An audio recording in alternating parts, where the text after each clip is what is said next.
என் செல்ல பிள்ளைக்கு இந்த பிரித்யங்கராவின் அருளும் ஆசீர்வாதமும் முழுமையாக கிடைக்கட்டும். ஓம் சகல நாயகியே போற்றி. ஓம் சர்வ பிரித்யங்கரா தேவியே போற்றி போற்றி. என் அன்பு குழந்தையே, உன்னை நினைத்து ஒருவர் அழுது கொண்டிருக்கிறார். அது யார் என்றும் அவர் எதற்காக உன்னை நினைத்து அழுது கொண்டிருக்கிறார் என்றும் உன் அம்மா உனக்கு தெரிவிக்க வந்திருக்கிறேன். என் தங்கமே, இது உன் வாழ்க்கை சம்பந்தப்பட்டது. நான் சொன்னவுடன் இதில் என்ன முடிவெடுக்க வேண்டும் என்பதும் உன்னுடைய விருப்பம்தான். என் குழந்தையே, உன் தாயானவள் உனக்கு சொல்கின்ற விஷயங்கள் எல்லாம் உன்னுடைய வாழ்க்கையில் நடந்து கொண்டிருப்பது, உனக்கு என்ன நடக்க வேண்டும், என்ன நடக்கக்கூடாது, எது நடந்தது, இனி என்ன நடக்கப் போகிறது என்பதையெல்லாம் ஒவ்வொன்றாக சொல்லிக் கொண்டிருக்கின்றேன். என் தங்கமே, இப்பொழுது உன் வாழ்க்கையில் நடந்த பிரச்சனை சம்பந்தமாக தான் பேச வந்திருக்கிறேன். என் குழந்தையே, உன் வாழ்க்கையில் நீ எண்ணற்ற கஷ்டங்களை அனுபவித்து விட்டாய். உன்னுடைய வாழ்க்கை துணை உனக்கு கொடுத்த கஷ்டங்கள் ஏராளம். என் தங்கமே, இந்த வாழ்க்கை உனக்கு கஷ்டங்களை கொடுத்தாலும் அதை கண்டும் கண்டுகொள்ளாதவாறு நீ இருந்து வந்தாய். உன்னுடைய வாழ்க்கை துணை உனக்கு உண்மையாக இல்லை என்று தெரிந்த பிறகு கூட என் குழந்தை, நீ இந்த அன்பை மட்டும் விட்டுவிடக் கூடாது. நாம் ஏதாவது இதை பற்றி கேட்டால் இந்த வாழ்க்கை நம்மை விட்டு சென்றுவிடும் என்று பயந்து நீ அதனை கண்டுகொள்ளாமல் இருந்து கொண்டிருந்தாய். ஆனால் எத்தனையோ பொறுமை காத்த என் குழந்தை, உனக்கு அவரின் எல்லை மீறல் தெரிந்த பிறகு நீ உன்னுடைய கோபத்தினை வெளிப்படுத்த ஆரம்பித்தாய். எப்பொழுது உன்னுடைய வார்த்தைகளை கேட்க ஆரம்பித்தாயோ அன்று முதல் உன் வாழ்க்கையில் பிரச்சனைகள் துளிர்க்க தொடங்கியது.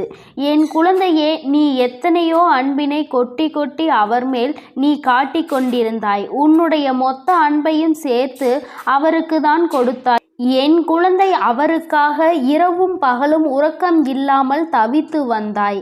என் தங்கமே, இப்பொழுது நீ அந்த உண்மையை தெரிந்து கொண்ட பிறகு நீ அவரோடு சேர்ந்து வாழ வேண்டுமா வேண்டாமா என்ற ஒரு குழப்பத்தில் இருந்து கொண்டிருந்தாய். என் தங்கமே, நீ ஒன்றை நினைக்கலாம். இப்பொழுது உன்னுடைய வாழ்க்கை துணை உன்னோடு இல்லை என்பது உண்மை. உன்னை பிரிந்து சென்று விட்டார் என்பதும் உண்மை. நீ நினைப்பாய், அம்மா, நான் உன்னை வணங்க ஆரம்பித்த பிறகு என் வாழ்க்கையில் நான் வாழ்க்கை துணையில்லாமல் தனிமரமாக நின்று கொண்டிருக்கிறேன் என்று.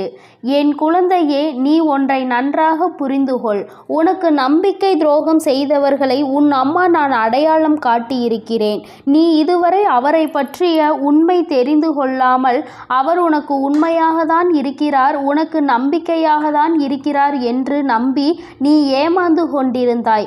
ஏமாற்றத்தில் இருந்து உன் தாயானவள் நான் காப்பாற்றி இருக்கிறேன் என்பதை நீ மறந்துவிடக் கூடாது. என் குழந்தையே, நீ இந்த வாழ்க்கையை தொடர்ந்திருக்க வேண்டும் என்று நினைத்திருப்பதனால் நிச்சயமாக மிக பெரிய ஏமாற்றத்தினை ஒரு நாள் சந்திக்க வேண்டி வரும். அன்று என் குழந்தை, நீ நிலை குலைந்து போவாய். நீயே அதனை தெரிந்து கொள்கின்ற சூழ்நிலையை உனக்கு நான் உருவாக்கி தந்திருக்கின்றேன். இப்பொழுது வாழ்க்கையில் நடக்கின்ற பிரச்சனைகள் எல்லாம் இதோடு முடிந்து போக போகின்றது. என் குழந்தையே, நீ மனதளவில் தெளிவாக போகின்றாய். உன்னை சூழ்ந்திருக்கின்ற பிரச்சனை, உன்னை சுற்றி வந்த அந்த நம்பிக்கை துரோகத்திற்கு ஒரு முற்றுப்புள்ளி வைப்பதற்காக நீ காத்து கொண்டிருக்கின்றாய். என் தங்கமே, நம்பிக்கை துரோகங்கள் என்பது நீ இருக்கும் பொழுதே இன்னொரு உறவை நாடி செல்வது மிகப்பெரிய நம்பிக்கை துரோகம் அல்லவா? என் குழந்தையே, அது போன்ற நம்பிக்கை துரோகங்களை நீ ஏற்றுக்கொள்ள துணிந்தாலும் உன் தாயானவள் நான் ஒருபோதும் ஏற்றுக்கொள்ள மாட்டேன். என் குழந்தைக்கு இது போன்ற ஒரு வாழ்க்கை தேவையில்லை என்றுதான் உன் தாயானவள் நான் முடிவெடுப்பேன். என் தங்கமே, அப்படிப்பட்ட சூழ்நிலையில்தான் இப்பொழுது உனக்கு இந்த முடிவினை நான் தந்திருக்கின்றேன். அதனால் வாழ்க்கையை இழந்து விட்டோம், வாழ்க்கை நம்மை விட்டு சென்று விட்டது என்று ஒருபோதும் நீ வருந்த வேண்டிய அவசியம் உனக்கு இல்லை. இந்த வாழ்க்கை உனக்கு தேவையானதும் இல்லை என்பதை நீ புரிந்து கொள்ள வேண்டும். என் தங்கமே, நீ அவரை விட்டு பிரிந்து விட்டாய். இப்பொழுது என் குழந்தை தனியாக வாழ்ந்து கொண்டிருக்கிறது. தனிமையினுடைய அருமை என்னவென்பதை நீ இப்பொழுது புரிந்து கொள்ள ஆரம்பித்திருக்கிறாய். அவர்கள் உன்னுடன் இருக்கும் பொழுது எத்தனையோ நீ செய்கின்ற நல்ல காரியங்களை கூட தவறு என்று சித்தரித்து உன் மீது பழி போட்டு உன்னை அசிங்கப்படுத்த நினைத்தவர். நீ வாழ்க்கையில் எதை செய்தாலுமே உன்னை முன்னேற விடாமல் தடுத்து நிறுத்தியவர். நீ எதை செய்தாலும் நீ எங்கே வெளியில் சென்று விடுவாயோ, பெரிய ஆளாக ஆகி விடுவாயோ, மற்றவர்கள் முன்னிலையில் பேசி விடுவாயோ என்று உன்னை அடக்க நினைத்தவர் இப்பொழுது அவர் அடங்கி போய் இருக்கிறார் என்பதை உனக்கு தெரிவிக்க வந்திருக்கிறேன். என் தங்கமே, நீ விழித்து கொண்டாய். நீ இந்த வாழ்க்கையை எப்படி வாழ வேண்டும் என்று சுதாரித்து கொண்டாய். என் குழந்தையின் உண்மையான அன்பினை புரிந்து கொள்ளாமல், என் குழந்தை அவர் மீது வைத்திருந்த உண்மையான பாசத்தினை புரிந்து கொள்ளாமல் இன்னொரு உறவு முக்கியம் என்று சென்றவர் இப்பொழுது என்ன நிலையில் இருந்து கொண்டிருக்கிறார் என்பதை உனக்கு தெரிவிக்கத்தான் உன் அம்மா இப்பொழுது வந்தேன். என் தங்கமே, நான் சொல்கின்றேன், நீ கேள். நிச்சயமாக இப்பொழுது அவருடைய நிலைமை இப்படிதான் இருந்து கொண்டிருக்கிறது. எப்படி தெரியுமா என் தங்கமே? உண்மையான அன்பினை உதறிவிட்டு உதாசீனம் செய்துவிட்டு இன்னொரு அன்பினை நாடி சென்றவர் ஏமாற்றம் அடைந்து வாழ்க்கையே வேண்டாம் என்று விரக்தியின் உச்சத்தில் நின்று கொண்டிருக்கிறார். உனக்கு செய்த துரோகத்தை நினைத்து அழுது கொண்டிருக்கிறார். உன்னை எத்தனை வேதனைப்படுத்தினோ என்பதற்காக வேதனைப்பட்டு கொண்டிருக்கிறார். என் தங்கமே, அவர் நம்பி சென்ற உறவோ அவரை நடுத்தெருவில் கைவிட்டது. அவரிடம் இருந்த அனைத்து பொருட்களையும் அவர் பிடுங்கிக் கொண்டு விட்டார். என் தங்கமே, இப்பொழுது கையில் எதுவும் இல்லாமல் நிர்கதியாக நின்று கொண்டிருக்கிறார். இப்பொழுதுதான் அவருக்கு உன்னுடைய உண்மையான அன்பும் உன்னுடைய அருமை என்னவென்பது புரிந்து கொண்டு நடுத்தெருவில் நின்று அழுது கொண்டிருக்கிறார். என் தங்கமே, இந்த அழுகையானது அவர் செய்த கர்மாவுக்காக அனுபவித்து கொண்டிருக்கிறார். உண்மையான அன்பினை ஒருவர் உதாசீனம் செய்யும் பொழுது அதிலிருந்து ஏற்படக்கூடிய பின்விளைவுகள் என்னவென்பதை வாழ்க்கையில் பட்டுதான் தெரிந்து கொள்ள வேண்டும் என்று நினைப்பவர்கள் பட்டுதான் தெரிந்து கொள்ள வேண்டும். என் குழந்தை, நீ இதற்காக வருத்தப்பட வேண்டும் என்று உன் அம்மா உன்னிடம் இதனை தெரிவிக்கவில்லை. நீ நினைப்பாய் அல்லவா, என் வாழ்க்கை இப்படி ஆகிவிட்டது, அவர்கள் சந்தோஷமாக இருந்து கொண்டிருக்கிறார்கள் என்று. அதனால்தான் உன் அம்மா இப்பொழுது அங்கு நடந்து கொண்டிருக்கின்ற விஷயத்தை உனக்கு தெரிவிக்க ஓடோடி வந்தேன். என் தங்கமே, நீ வருத்தப்படாதே. நிச்சயமாக இந்த வாழ்க்கை உனக்கு மிக பெரிய பாதையினை காட்டி தந்திருக்கின்றது. தனியாக இங்கே எப்படி வாழ வேண்டும் என்ற நல்லதொரு அனுபவத்தை நீ பெற்றுக்கொண்டிருக்கின்றாய்.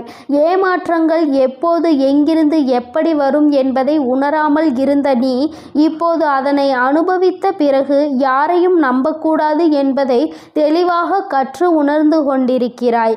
உன்னோடு இருந்தவரை, நீ உயிராக நினைத்தவரே உன்னை துச்சமென மதித்து உன்னை தூக்கி எறிந்துவிட்டு இன்னொரு உறவை நாடி சென்று விட்ட பிறகு இனி வேறு யாரை நீ நம்ப போகிறாய்? என் தங்கமே, யாரையும் நம்பக்கூடாது என்றுதான் உன் அம்மா உனக்கு அறிவுறுத்தி வந்திருக்கின்றேன். ஒருபோதும் யாரையும் நம்பிவிடாதே. எந்த இடத்தில் நம்மை கவிழ்க்க பார்ப்பார்கள் என்று ஒருபோதும் தெரியாது என்பதை நீ புரிந்து கொண்டு நடக்க ஆரம்பித்து விட்டாய் அல்லவா? இனிமேல் நிச்சயமாக உன் வாழ்க்கையில் நடப்பவை எல்லாம் உனக்கு சாதகமாக தான் நடக்கப் போகிறது. என் குழந்தையே, நீ சாதனைகளை புரிவதற்காக எல்லா தகுதிகளையும் உடைய என்னுடைய குழந்தை. உன்னுடைய திறமைகள் எல்லாம் முடக்கப்பட்டு இருக்கின்றது. அதை எல்லாவற்றையும் நீ வெளிக்கொண்டு வர வேண்டிய நேரம் உனக்கு வந்துவிட்டது. உனக்கு எந்த உதவிகள் தேவைப்பட்டாலும் உன் அம்மா நான் நிச்சயமாக உன்னுடைய உதவிக்கு எப்போதும் உன்னருகில் வந்து நிற்பேன் என்பதை நீ மறந்துவிடாதே. என் தங்கமே, நீ வாழ்க்கையில் அடைந்த கஷ்டங்கள் எல்லாம் இன்றோடு முடிய போகிறது. இனிமேல் எதற்காகவும் நீ கலங்க வேண்டாம். உன்னுடைய கண்ணீரை இது போன்ற மனிதர்களுக்காக தேவையில்லாமல் சிந்திவிட்டாய். இனிமேல் அதற்காக வருந்தி ஒரு புண்ணியமும் இல்லை. இனிமேலாவது என் குழந்தை, நாம் எப்போதாவது தப்பித்து கொண்டோ நாம் தாயானவள் நம் வாழ்க்கையை காப்பாற்றி தந்துவிட்டாள் என்ற எண்ணம் உனக்குள் வந்துவிட வேண்டும். அம்மாவை வணங்கிய பிறகு வாழ்க்கை சென்றுவிட்டது என்று நினைக்கக்கூடாது. இந்த வாழ்க்கை உனக்கு தேவையில்லாத வாழ்க்கை என்பதை தான் உன் அம்மா உனக்கு உணர்த்தி இருக்கிறேன் என்பதை நீ புரிந்து நடந்து கொள்ள வேண்டும். இத்தனைக்கு பிறகும் இன்னொரு உறவை நாடி சென்ற பிறகு, உன்னுடைய அன்பை புரிந்து கொள்ளாமல் இருந்த பிறகு, அவர்கள் மற்றவர்கள் முன்னிலையில் உன்னை அசிங்கப்படுத்திய பிறகு, அந்த உறவுதான் வேண்டும் என்று என் குழந்தை நீ ஒருபோதும் நினைக்க வேண்டாம். அது உன் வாழ்க்கைக்கு நிச்சயமாக ஒத்து வராது என்பதை நீ புரிந்து கொள்ள வேண்டும்.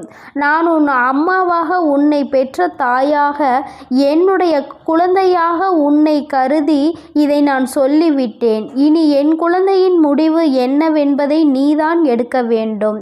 என்னுடைய செல்ல குழந்தைக்கு இந்த வராகி அம்மாவினுடைய ஆசீர்வாதங்கள் எப்பொழுதும் முழுமையாக உண்டு. அதனால் என் தங்கமே, நீ எதற்காகவும் கலங்காதே, எதை நினைத்தும் வருந்தாதே. உன் மனதில் என்ன தோன்றுகிறதோ அதை நீ தைரியமாக செய்து கொண்டே இரு. உனக்கு துணையாக உன் வராகி அன்னை இருப்பேன் என்ற நம்பிக்கை மட்டும் உனக்கு இருந்தால் போதும். நிச்சயமாக இந்த வாழ்க்கையில் நீ வெற்றியை எட்டி பிடித்து விடுவாய் என் தங்கமே. நீ நல்லதையே நினை. உன் வாழ்வில் எப்பொழுதும் உனக்கு நல்லது மட்டுமே நடக்கும். என் அன்பு குழந்தைக்கு இந்த ஆதிபராசக்தியின் அன்பும் ஆசீர்வாதமும் முழுவதுமாக கிடைக்கும். ஓம் சகல நாயகியே போற்றி. ஓம் சர்வ பிரித்யங்கரா தேவியே போற்றி. எண்ணம் போல் வாழ்க்கை, எண்ணம் போல்தான் வாழ்க்கை. என் அன்பு குழந்தையே, பிரித்யங்கரா வாக்கு பிள்ளைகளுக்கு இந்த தாயின் ஆசீர்வாதம் முழுமையாக கிடைக்கட்டும்.